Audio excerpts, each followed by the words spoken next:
વડોદરા મહાનગરપાલિકાની નવી બોડીની પ્રથમ સામાન્ય સભા યોજાઈ। નવા પદાધિકારીઓ અને કોર્પોરેટરોની હાજરીમાં વિકાસ કાર્યો પર મંથન। સ્વાતંત્ર્યવીર વિનાયક દામોદર સાવરકરજીના જન્મજયંતિ નિમિત્તે તેમના ચરણોમાં કોટી કોટી વંદન કરું છું। સંસ્કારી નગરી સયાજી નગરી વડોદરા ના રાષ્ટ્રપ્રેમી નગરજનોને જય શ્રી રામ કરું છું। ભારતીય જનતા પાર્ટી વડોદરા મહાનગરના યશસ્વી અધ્યક્ષ ડોક્ટર જયપ્રકાશ સોનીજીની આગેવાનીમાં આજે વડોદરા મહાનગરપાલિકા ચૂંટણી 2026 અન્વયે મહાનગરપાલિકાના પદાધિકારીઓની નિમણૂક થઈ છે। નિમણૂક પામેલા તમામને હૃદયપૂર્વકના અભિનંદન પાઠવું છું। આજે જ્યારે ભારતીય જનતા પાર્ટીએ એક કાર્યકર્તા તરીકે મારી વડોદરા મહાનગરપાલિકાના ડેપ્યુટી મેયર તરીકે વરણી કરી છે, ત્યારે આ તબક્કે હું સમગ્ર શ્રેષ્ઠ નેતૃત્વ એટલે કે વૈશ્વિક નેતા, વિકસિત ભારત 2047 સંકલ્પના સ્વપ્નદ્રષ્ટા એવા આદરણીય પ્રધાનમંત્રી નરેન્દ્ર મોદીજી, કેન્દ્રીય ગૃહમંત્રી શ્રી અમિતભાઈ શાહ, ભાજપા રાષ્ટ્રીય અધ્યક્ષ શ્રી નીતિન નબીનજી, ગુજરાતના મુખ્યમંત્રી શ્રી ભૂપેન્દ્રભાઈ પટેલ, ભાજપા ગુજરાત પ્રદેશના અધ્યક્ષ શ્રી જગદીશભાઈ વિશ્વકર્મા,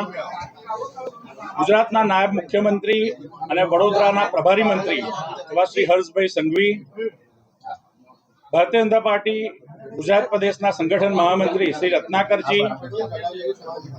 મધ્ય ઝોનના પ્રભારી મંત્રી એવા શ્રી મહામંત્રી પ્રદેશના મહામંત્રી શ્રી હિતેન્દ્રસિંહ ચૌહાણ,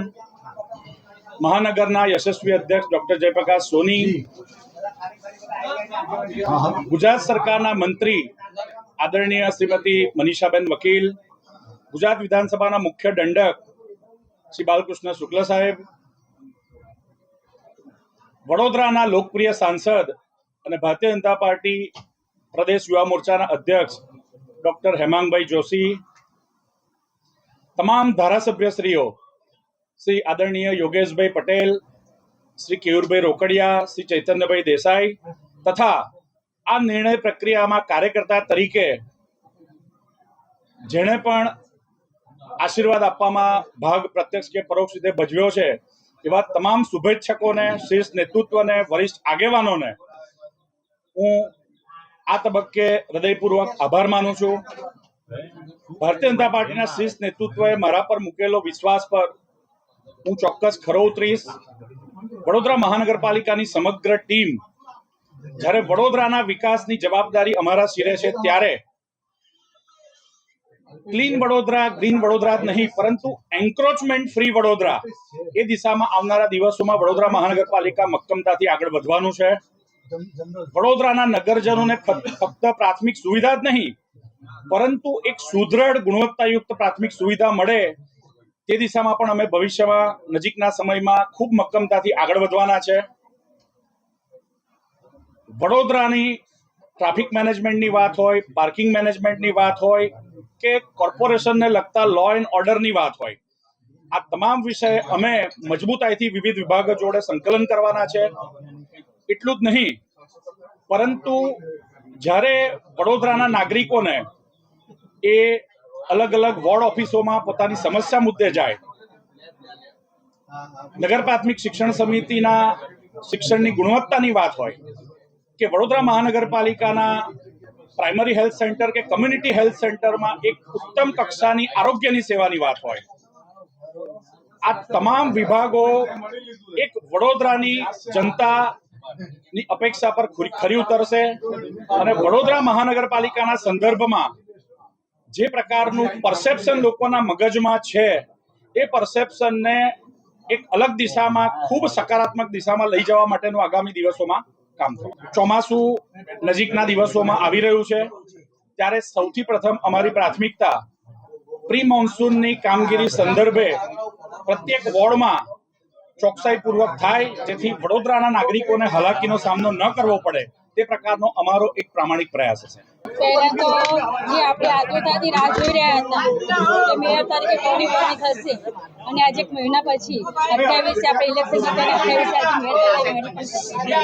મેયર તરીકે 28 તારીખે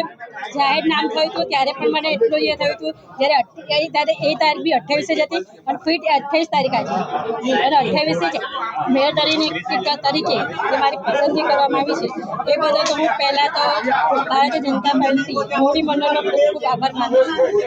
અને તેમજ મોદી સાહેબ એમને જે સ્ત્રી સશક્તિકરણનું લાવીને મહિલા તરીકે જે અનામતનું